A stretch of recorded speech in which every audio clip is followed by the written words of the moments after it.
Oh no, not again. Wait, no, I need a PI. Listen, I can't drive the Model 3 anymore. It's so inefficient. 4 miles per kilowatt, that's a joke. I don't need 4 wheels, I need 3. And I need solar car, and I need 400-mile range, and I need the next one. Can I please? It doesn't need to be done, okay? Any PI build will work. Open this. It's locked. Please, it's locked. Alright, Drew, so this is the production intent chassis. Oh my gosh. And then that's one of the binks for PI3 and 4, working on those as Whoa, well. okay. So last time I was here, we saw some of the bink parts. Yeah. But now you've got more bink parts. More bink parts coming in for the future PI builds, and PI2 is somewhere. I will find it. It's somewhere. Drive it home. This is milled. The final one will be cast. Yes. But this is a production CAD, so this Wow. represents what the frame will look like. Oh my gosh. Are these like the crush cans on the front? Yeah, so there'll be some material that attaches to the front as well, and then attached perfect. to the crush cans too. Yes. So, Crumple zones. crumple zones. They're important. I haven't seen the chassis separated like this. I think you guys showed it on PI2 already attached. Correct. But now you're showing the breakdown on. Oh, there's a bunch more holes in this bink. Yeah. In the last one. Yeah, that's so the bink you saw was PI1, right? So Yes. that was the wire harness Oh, wow. test mule. Whereas this one has all the holes for production. So Perfect. every single hole you see is there for a reason. Yes. Oh, that's important. We got wiring and a lot of stuff to fit in there. You got Right. solar. Yeah, so this is just some of the main parts, but all the parts are staged for CPC to Can I bond. touch this? I was already touched. It actually clicks together. So like if you look over here, the really cool thing about the bink parts is that they clip together Whoa. like Legos. So they have Oh, fixture nice. holes that just clip in. When you're aligning, it aligns perfectly like a Lego brick. Yeah. So see right here is the thing that aligns, and then they're incredibly strong once they're aligned. That's amazing. People don't realize how strong Legos are. I mean, until you start Legos two are flat strong. pieces, Yeah. if you try to separate those two, it's impossible. So you're taking similar logic, except there will be bonding, I'm sure. Yeah, bonding too, Yeah. but it's nice for alignment. It's all done with real teeth. It's fascinating because some people definitely have this impression that if it doesn't have a certain amount of metal in it, it can't be strong. But now that we're seeing like, no, there's the chassis that goes along with it for that rigidity. Right. The roll cage over top as well. Oh, right. Right, Yeah, so we that can't even bonds- see that yet. Bonds right through here. And bonds to here and over the hoop. It's a best of both worlds. It's lightweight with the Yeah. carbon fiber Yes. and the fiberglass, but then it has the rigidity with metal reinforcement all over the Perfect. place. PI2, Yeah. does that have a production battery? Yeah, it does. Yeah. So that means I can drive home in it. That's what we need. It's got the full 44 kilowatt hour pack in there. Yeah. So. And this is Luna, right? Yeah, that's Luna. Yeah. Come a long way. Oh no.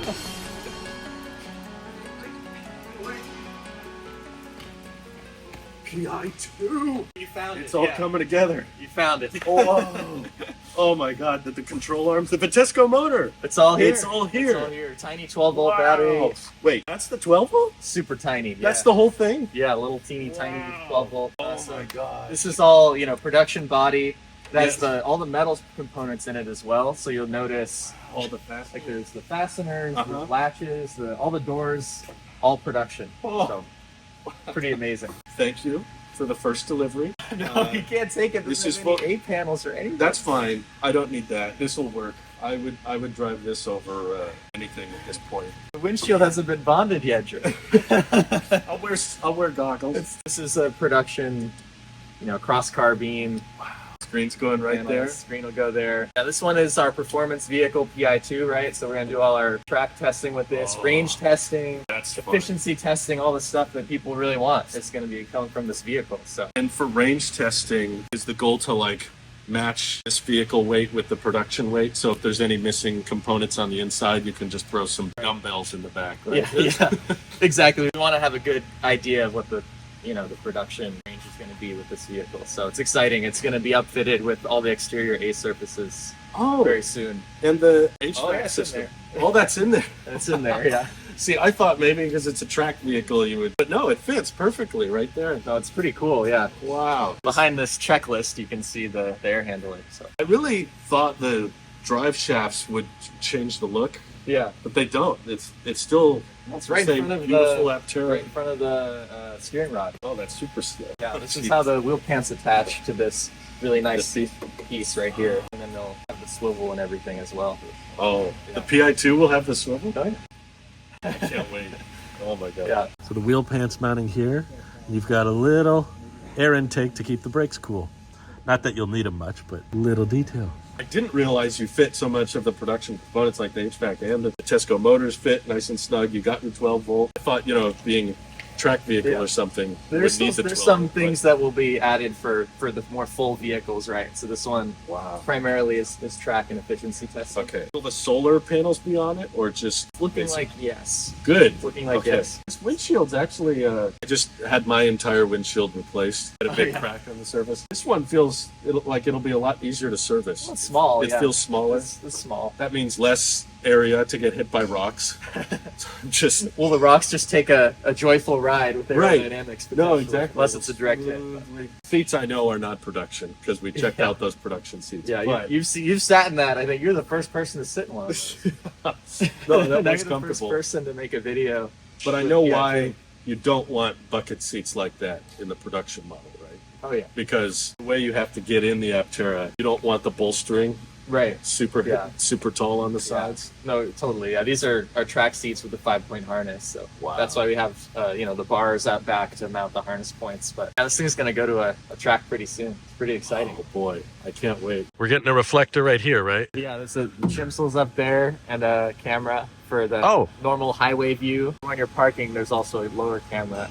Down. 2 backup cameras. Yeah, so that one's the wide angle. Oh. Normal perspective for highway. There's already people doing this. I already watched Chuck Cook installed aftermarket a second backup camera in a Cybertruck because it's too low and the feed is on the screen. Your guys' already has 2 backup cameras, Right. and one of them is going to be Yeah, it's a dedicated display for the rear.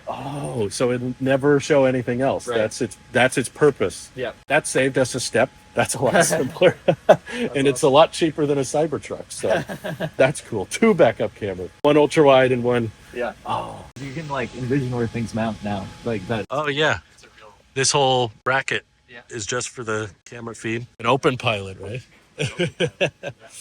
Brilliant. It's been nuts around here. Yeah, I Really can tell. has people staying over the weekend, working really long hours, and it's all for a good cause. We want these out on the road. doing Absolutely. testing, so. We appreciate it. And every time I see one in person, it reminds me of how much the specs are cool, obviously. We're talking like over 400 miles at a low price. Like so many startups have to begin with such a high priced vehicle. The fact that you guys are like sub 40,000 on your first car, like unheard of for these startups. All these little cost savings here and there, and just not having a fourth wheel or not having second row seats. Yeah. Like the specs are impressive in themselves and the solar charging and all that, but the human factor, the human element of, you could probably get super efficient on a bike or, like people sit behind you or, you're in these really tight compact spaces. There's other cars out there that have tried like 1-seater vehicles, but 2 seats side by side is like so much of the driving experience. Like, especially Like all I do, pretty much. yeah, right. Especially with like road trips with my wife, where the average number of passengers in each vehicle on the road is 1.5. So if you did a 1-seater, it would be below average. 2 is above average number of seats. That's enough to get in a HOV lane or whatever. Being able to just like park as you're charging,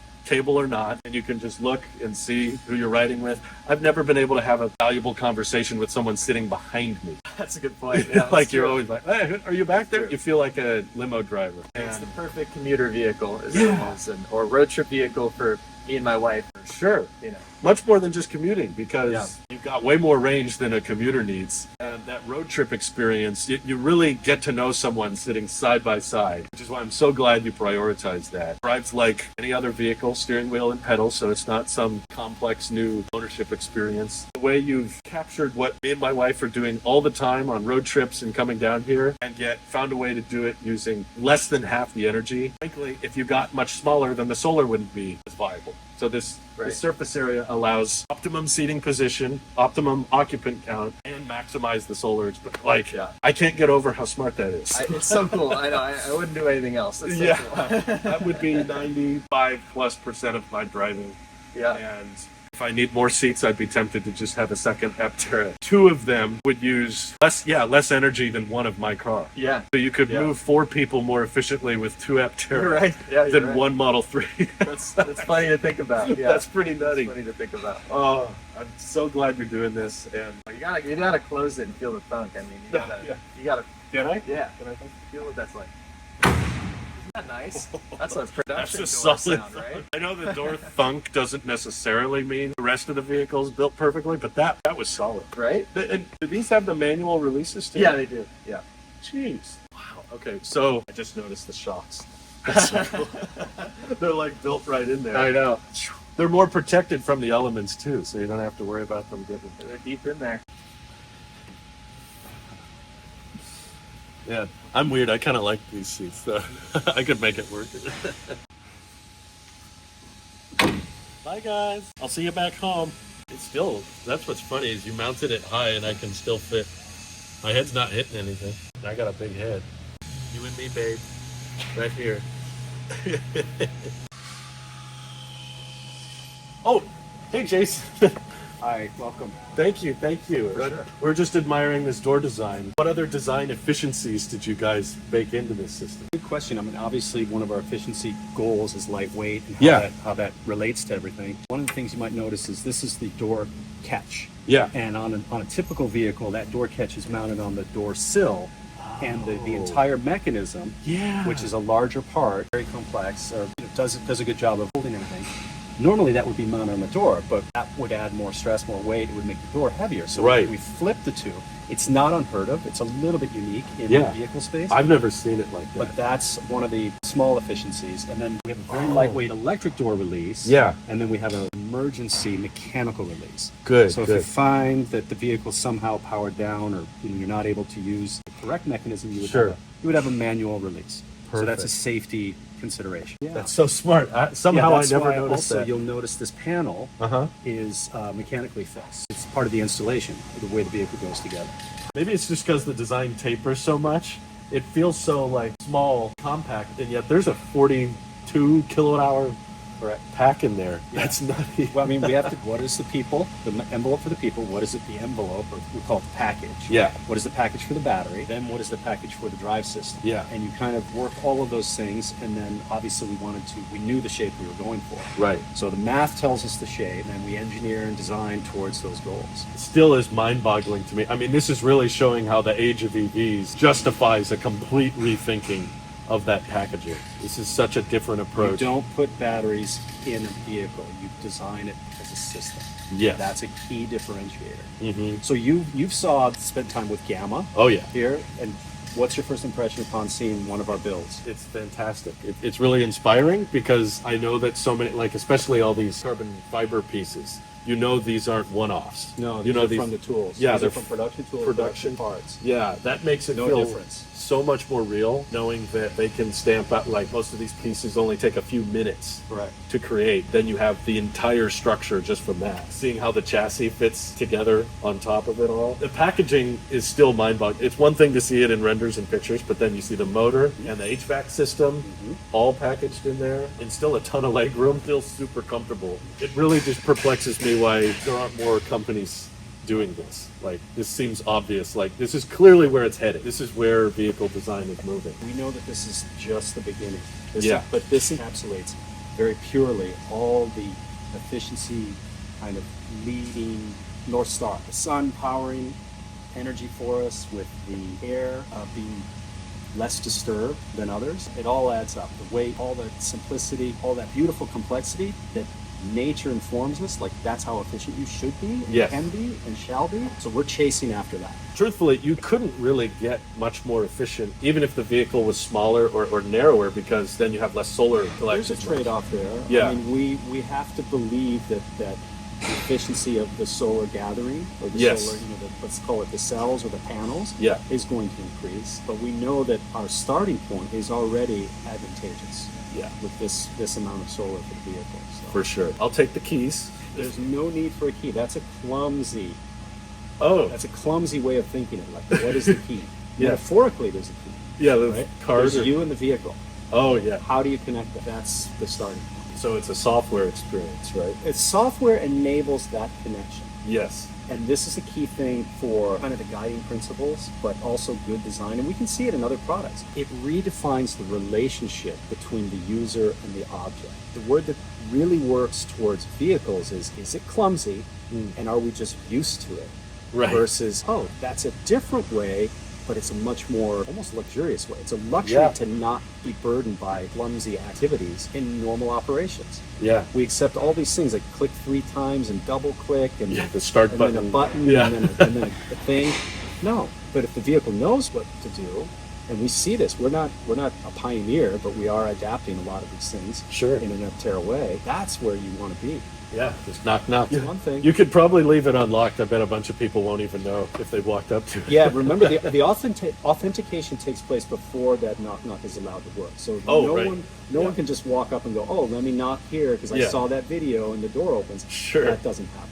Good. Yeah, I don't know if you've seen it. We just a couple days ago checked out the Cyber Cab. Not seen it in person, but I understand that design very well. People aren't going to believe it online. Your trunk, I think, has more space. It's definitely wider after seeing them both in person. This is super deep, and pictures and videos do not do it justice. Like, there is so much. Like, when we were packing up from the event in San Francisco, Right. we fit so much, marketing stuff and boxes and everything right in the back, no problem. It has a nice amount of utilitarian space. And I think we're all going to be surprised how people will end up using it. We were able to get a meaningful little place for the bunk. The cargo bunk. It's very hard to make a long, flat surface. Yes. That shape is literally defined by what's left over from the wheel skirt fairing. And we've maximized that. Oh. So we went as deep as we could, we went as wide as we could. This is cool. We normally don't get to see this piece. I like that. So that attaches right to the bottom of the bunk. Correct. And that's a huge aero help, I'm sure. I love the fact that this is mechanical charge port, right? Correct. There's so much over-engineered charge ports in the industry. There's so many that turn it into a motor that's got to actuate and go back and forth. And yours, even if you're forgetful and you forget to close it, it has pretty much no aero penalty to leave open. Right?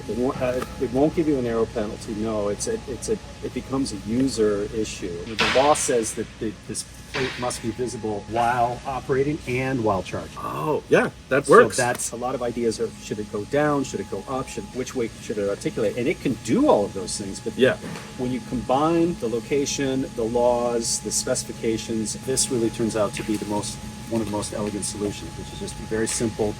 Mechanical. It does have a magnet latch, and then you'll be able to put your NAX charger right there, and you notice it's on an angle. Oh, it's already in there. Yes. I didn't even realize PI2 had it. That's clean. Ah, that looks so good. And it's on an angle because there's just a sweet spot of where it should fit.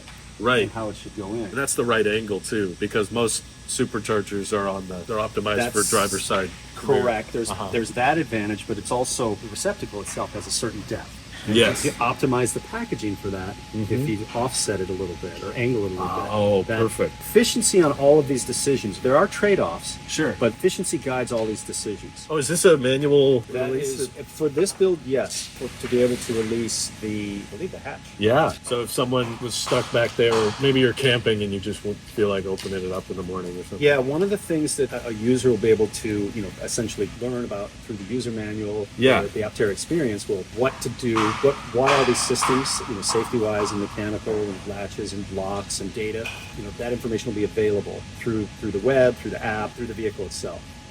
So you'll be able to learn all about the systems and why they're there. Yeah, this is going to be the finish. You're going to see this. That's such a You're cool going to see this texture. beautiful carbon fiber SMC, and each one will be unique. Yeah, it's a little different on Correct. each one. And there's obviously we're going to have carpet and the material that's going to go for the NVH, but Yeah. there are areas where you'll be seeing that material. I noticed these little cutouts. Is that drainage? Yes, I believe they are. Okay. Because you have to, we've got Because the water whole- can Correct. come in this way, so obviously And- you don't want it in the Correct. the And- trunk. And the other part is the seal will rest on the body side instead of the hatch side. Oh. Right? But then the channels are designed to Yeah. take any moisture and bring them down. They'll channel out that way. Perfect. We know from the event the bunk is big enough to hold a mobile connector, just an AC charger. You can just always have that as a backup. If you Correct. need. You probably won't because solar's got you covered. That'll be plenty. We have stellar charging. I'm excited for the first DC fast charging tests. I'll talk about it when I take it home today. There you go. On the road trip. Yeah. The probably be in SF in 400 miles. It's really important to understand how elegantly the body goes together. I think Yes. Sandy's touched on it. I've been working with the engineers and on the design engineering and watching how their thought process and how efficient they are. Like, we can get this down to these many parts and it Yeah. comes together, and then it makes even these builds very easy. The build has gone extremely well from my point of view, that the body parts, they did what they were supposed to do. There was no big shocks, no big big surprises. shocks, yeah. Good. Is there any learnings from the assembly process for the manufacturing side? You can see which steps to do first during this. That's a good question. I mean, there's the theory, Right. with the engineers, like, okay, not only are the parts designed to be manufactured, but here's the assembly sequence. Yes. So you follow that first, and then you find out where the adjustments need to be. Right. But so far, it's tracking really well, because Good. remember the experience of the engineering that's gone into this. They put so much effort into. Yeah, that's fine, but it has to be. You have to manufacture it, Right. and you have to assemble it, and it has Yes. to be assembled in an efficient way. So things such as the sequence become very important. And Yes. also, can you get a tool to that fastener? And then there's a whole filtering process to that. So to be witness to that and to see it manifest so beautifully is really great for this product in the future. Well, thank you for your time. Appreciate it. Most welcome. Yeah, it's good to see you. Good to see you. Yeah. Okay, Chris, I think I have everything I need. Seats are fine. We just need some solar panels. Let's go grab them. Okay. Yeah. We've got a bunch of different solar panels. Look at this. Look at Yeah. all your different shapes. There's a lot of different panels. So this one is from the Polydrops trailer. Oh, So if cool. you've seen that, Uh-huh. it's the all glass solar we have on the Polydrops. Uh-huh. This is on a secret project, and then these are Aptera panels. So these are instrument panel, solar panels, polycarbonate prototype roof before it becomes glass. Wow. This is an exciting part of the business for me, because I feel like originally when I first discovered you guys, the mission statement was make the world's most efficient vehicles. But when I walk in, now I see the mission of make every journey powered by the sun. So what exactly kind of pivoted the mission to be even bigger than just make the world's most efficient vehicle? Yeah, I mean, obviously that's still the number one, because you have to make it really efficient to make solar really important. So Sure. stumbled into the solar game because of making the most efficient vehicle. But we've created some really crazy intellectual property here that we think a lot of other companies could adopt and would love. So we're working with several different companies now to license our solar technologies. You see, I mean, this is automotive grade glass. You see how thin it is. It's slightly flexible, can curve in multiple axes. So we think there's a huge application for ground support equipment in airports, for obviously the Polydrops trailer, things like RV trailers is huge, and even different, OEMs. Mini trucks. Mini trucks. Who knows? You'll see what happens, I guess. It's super cool. We can make solar in any shape and size pretty much with our laminator and our secret process, and it's really unlike anything Tesla? anyone's done. Lucid, throw some of these bad boys on there, please. Okay, like they get 5 miles per kilowatt hour. That's not as good as Aptera, but it would get that'd be meaningful great. range. That'd be amazing. Yeah, I mean, that's the thing. If it's a larger vehicle, you have more surface area, so that's Right. also great too. Yeah. It's cool that we've delivered different products to different companies now already. So Yeah. we're going to continue to have more clients coming soon, which is exciting. Wonderful. Thank you for doing this. Thank you. Hey, Steve. Hey, Good to see you. When we made what is the world's most efficient vehicle, we realized just how much of the daily trip could be powered by the sun. When we said that we could get 10 miles or so just from the roof, Chris and I both had the same thought at the same time of why don't we just cover the whole damn thing with solar? That was really the genesis of that thinking. And then we thought we had this huge intellectual property portfolio, not only solar panel design, but the high power sort of automotive grade conversion. And we said, what are the other industries out there where we could not just add solar as a curiosity, but really move the needle, really give the customer some overwhelming advantage. When we did that, we saw all kinds of opportunities out there above and beyond the big opportunity that Aptera has already with the vehicle. I don't want to mention any names, but there are lots of people out there now, because it's one of the trends with EVs that you see is that they are making incremental efficiency improvements, because everybody understands that efficiency is more range or smaller battery packs. Everybody gets that. They just haven't taken as big of a step that we have. Several OEMs understand it. They're all marching that direction, and we've talked with a couple of them already, or we're talking with a couple of them already. Good. A lot of people think adding solar to a vehicle just makes it super expensive and maybe it's not worth the cost. But what have you found through the manufacturing process? Well, I think in our application for Aptera, it's already pretty affordable. But with the other market segments or product segments that we're going after, those consume even more materials and let us get even better pricing because the volumes are higher. So I think for other applications, it's going to be very affordable. A lot are just convinced that we can't have solar because it adds too much cost. But to you, you're talking not a big impact. I mean, we're doing it right now. We're already Good. moving the needle on other customers' applications. Wonderful. Well, thank you so much for doing it, and you'll be hearing from us soon. Take care.